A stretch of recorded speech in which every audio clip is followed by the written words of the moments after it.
Welcome to Your Success Podcast. We give you actionable insight and stories behind real-life success wherever you go. Here are your hosts, Angelos and Mo.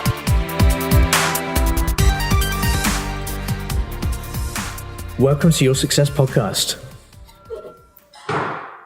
I'm Angelos. Good to remind yourself. And I'm Mo.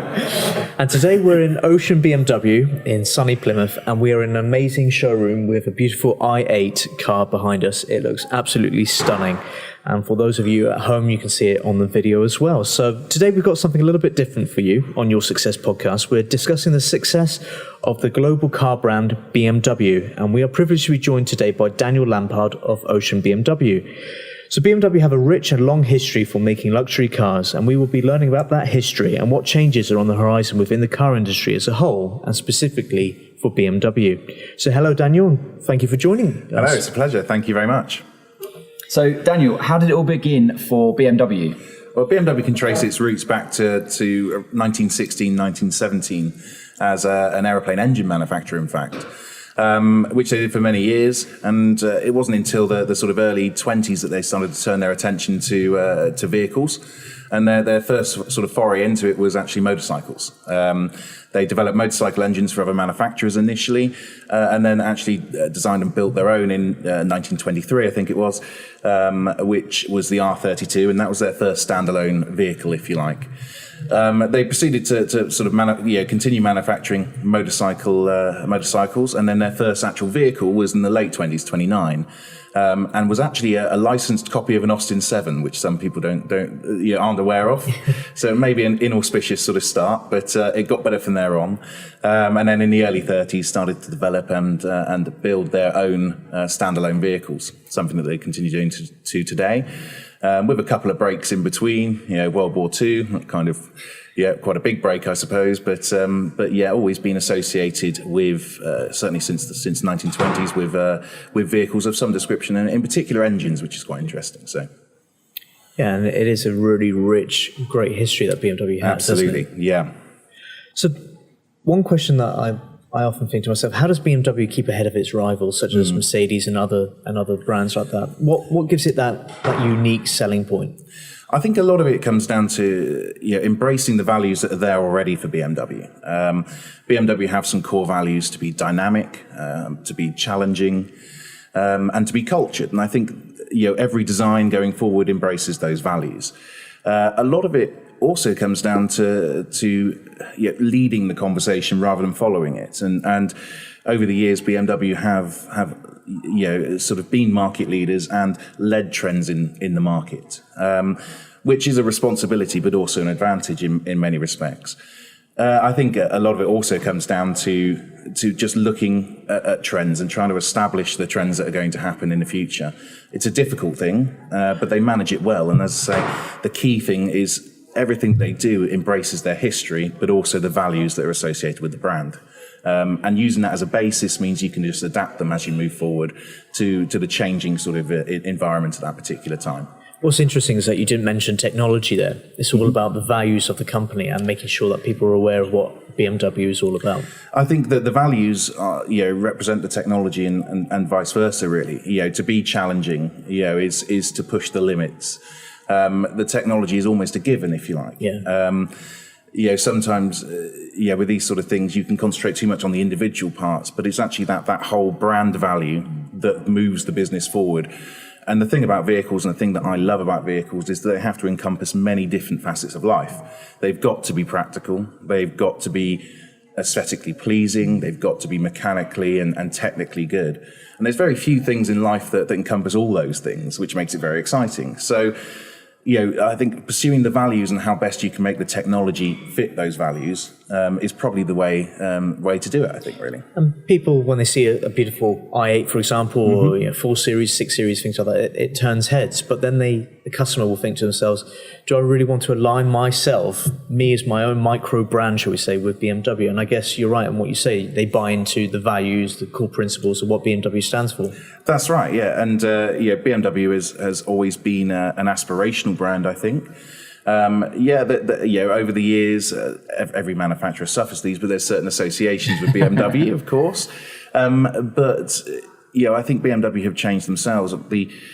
It is all about the driving of the vehicle. Don't get me wrong, that is key. However, over recent years, BMW have been market leaders in terms of producing sustainable vehicles, decreasing emissions and that sort of thing. And once you take a step back from the actual brand itself and look at the values in terms of the things that it can add to your business, then you can make a business case quite easily. And I think most people respect the BMW brand, whether you're fully aligned with it, but you respect it. And when you see a BMW, that person has made a decision based on the product itself, but also they can justify it through the low emissions, the other things that BMW brings to the table, really. Yeah. Brilliant. So you mentioned values quite a lot there. So for some of our listeners that are growing businesses or have bigger businesses and want to make sure that the values are maintained as they grow, how does a big company like BMW that has thousands of employees actually maintain that values that are so core to them? I mean, the BMW have some world-class training facilities in the UK here, for example. Just outside of Reading, there's a purpose-built BMW Academy, and they actually do training around the world. It's all about, again, the values are key. And those values are the same whether we're here or whether we're in one of the other sort of 100 different countries that the BMW operates in. There are over 100,000 staff worldwide and 9,000 in the UK alone.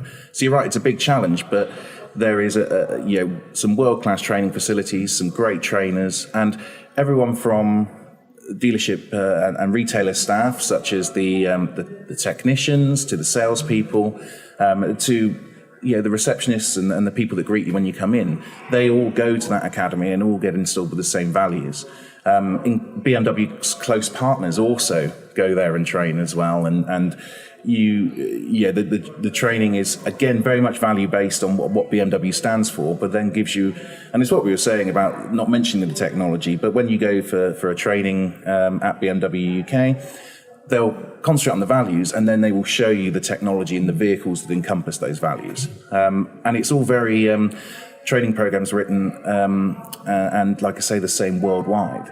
It really is a fantastic, and BMW lead the way in terms of the training facilities and also the opportunities that they give to their employees, but not just their employees, but also those associated with the brand as well.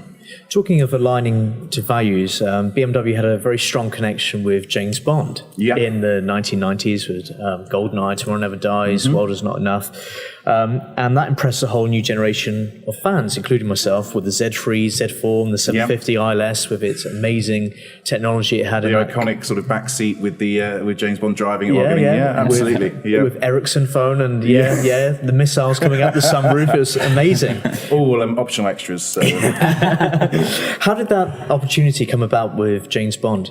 Again, I'm harping on about values, but you look at I mentioned the core values of BMW, which are to be challenging, cultured, and to be dynamic. Now, you look at James Bond, I think he encompasses a lot of those things. The core value for BMW is also joy, to create joy, through the experiences you have. Now, I think James Bond probably does that. I think certainly at that generation as well, where it was a little bit more light-hearted possibly than it is today. A little bit more humour there. But James Bond was always associated with the latest technologies. His culture, he was viewed by many, rightly or wrongly, to be cultured and a style icon. And so it fitted very well in that respect. Whether that's relevant today, I think the demographic of BMW has changed, so maybe it's not quite as relevant today as it was, but certainly in that particular time, I think it fitted very well. And like you say, there was a younger generation that were brought onto the BMW brand through that, and like you say, through vehicles such as the Z3 and 7 Series. I mean, I was a teenager in the 90s, I'm a massive James Bond fan. I can see you've been inspired by him. So.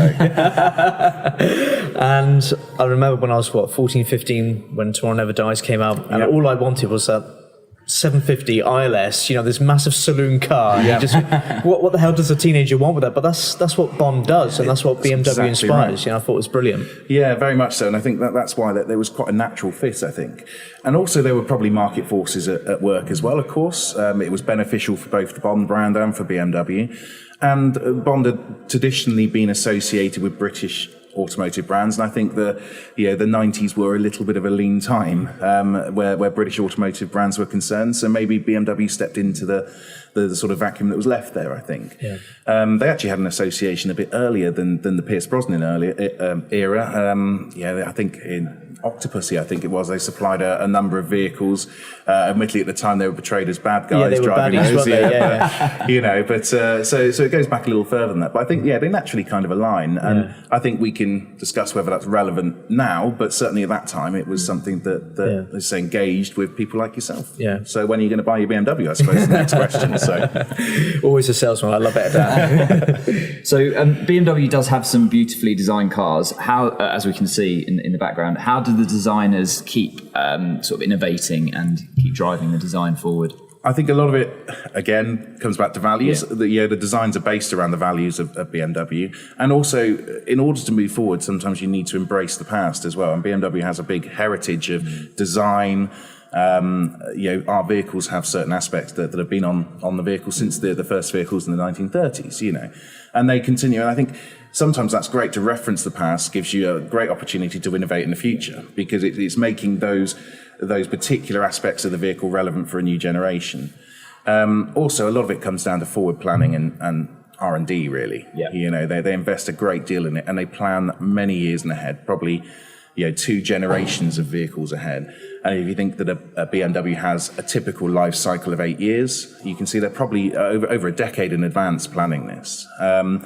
You quite often see concepts as well. Now, the concepts often will not come to fruition in terms of being vehicles available, but they're an expression, a conversation in terms of what could happen. And I think they get feedback from customers and the press in terms of what those concepts bring and incorporate some of them into the new vehicle. And I think that's quite key as well, is getting feedback from the customer base as well.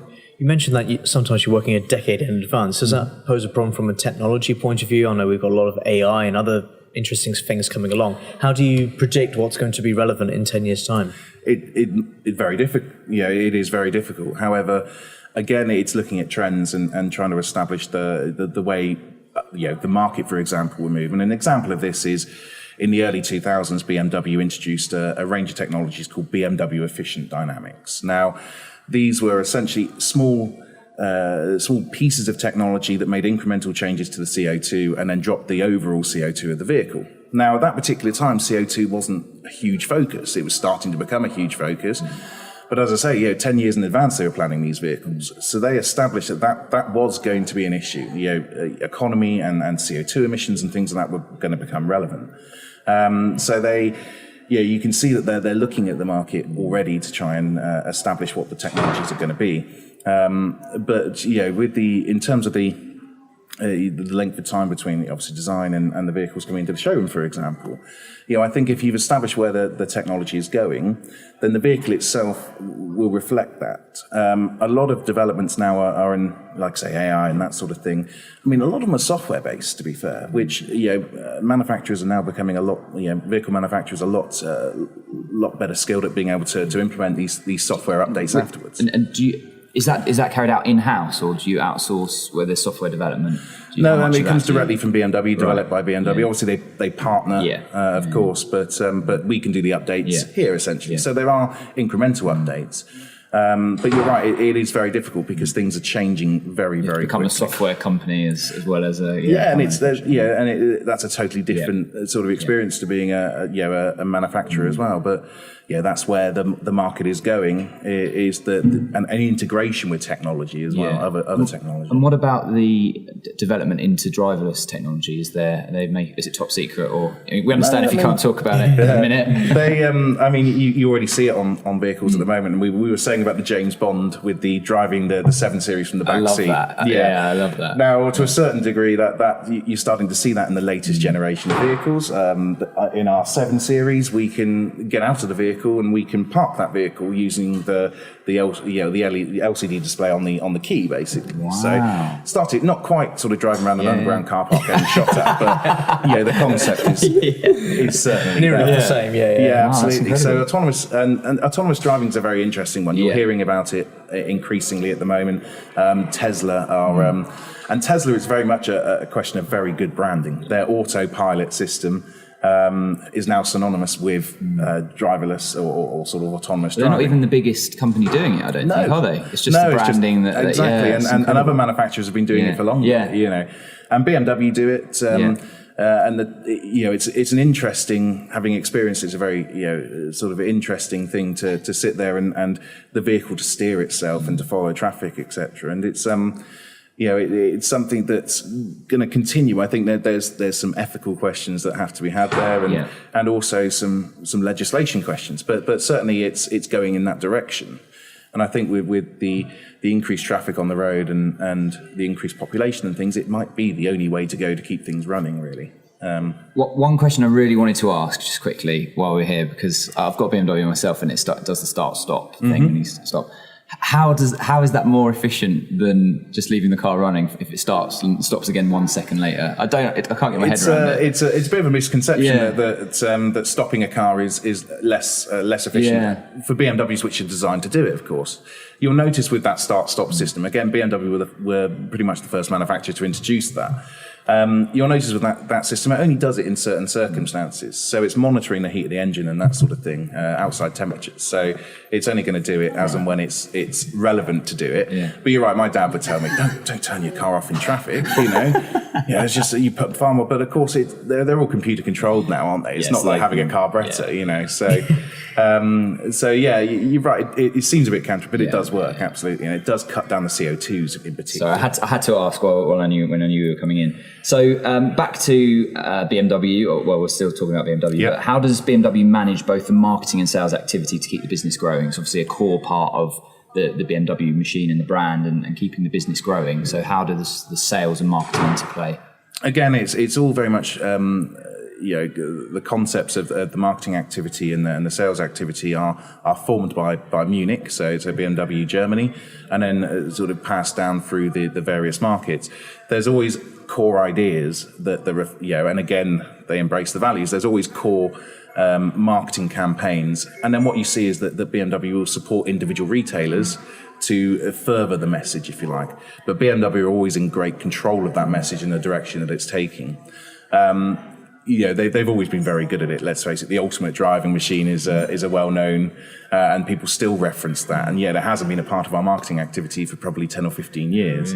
But it's all about establishing, that core message that they want to get out, and then giving the individual retailers and markets the tools to be able to continue with that, really. Incredible. So we've mentioned that BMW was pretty much ahead of the game back in the early 2000s with its environmentally less emission drive, shall we say. As we move into more of an environmentally responsible era, how is BMW adapting to that change? Well, I think BMW is now 100 years old, isn't it? So as of 2017, and interestingly, they released a sort of study into what they see the next 100 years being. It was quite interesting to see how much of that was already being implemented. So, as you say, there's BMW see it as a responsibility that we need to produce zero emission vehicles, but also the way those vehicles are produced need to be zero emission as well. So there's a big focus on that and responsibility. BMW quote it as a responsibility, for them to do that. So we're seeing it with the BMW i brand. You mentioned the i8 behind us, the i3 as well. Now that's a standalone brand that's been built from the ground up to be sustainable, to be environmentally friendly. And the way that they do that is not just in the way the vehicle works. They're hybrid or they're electric, so that reduces CO2 emissions, etc. But also in the way that they're built as well. Now, I visited the BMW i factory in Leipzig in Germany, and that's all, it's powered by renewable energy. So it's wind power for that particular factory. The vehicles are made of carbon reinforced plastic. Now, that's manufactured in the United States in a factory completely run by hydroelectric power. The vehicles themselves are designed to be, I think the percentage is around 60 or 70% recyclable at the end of their life. And even little things like being inside the car. So traditional vehicles would have, I don't know, let's say a walnut trim. Now, a hardwood, very, very difficult to grow. Now, there's a move now back towards, or towards sort of materials such as bamboo, for example, eucalyptus, all fast-growing and sustainable. And even some of the plastics in the vehicle are made of recycled bottle tops, for example. So they're already encompassing that, seeing that as being a key part of the future, is to make the car industry sustainable. It can no longer carry on as it is.